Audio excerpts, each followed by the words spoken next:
It was just another day for me on Thanksgiving Day 2010. I was 8 years old and sitting quietly on the couch watching a favorite cartoon show. My younger brothers Alexander and Andrew were also with us, engrossed in their own games. Suddenly, out of nowhere, something caught my eye. A strange, flame-like shape began to float right in front of our faces for what seemed like 5 seconds. The experience was so bizarre that it froze me solid with fear. That's when I realized something was terribly wrong.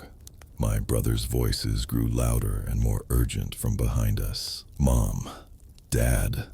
They called out frantically. Time seemed to slow as the room spun around in a dizzying blur. Before my eyes, John Skelton, our father who had recently taken us on an unscheduled trip to Florida, was standing right next to us. My heart raced as I struggled to comprehend what was happening. "Dad!" I shouted back, but his words were muffled and distorted by some invisible force.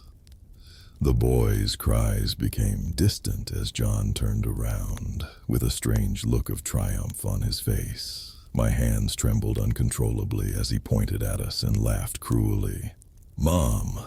Andrew yelled once more, tears streaming down his young face. Time seemed to slow even further as the room blurred into chaos. The flame-like shape that had appeared earlier now circled our father's head in a sickening dance of fire. I closed my eyes tightly and waited for what felt like an eternity before the door creaked open slowly, revealing John Skelton's smiling face. Part 2. With his hand resting on top of mine, John said with a chilling calmness, "Mom won't be home for a few days, so you're going to have to stay with me."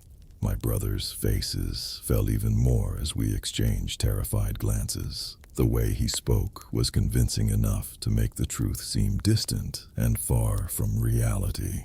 As John pulled us towards him, I tried to scream, but my voice wouldn't come out.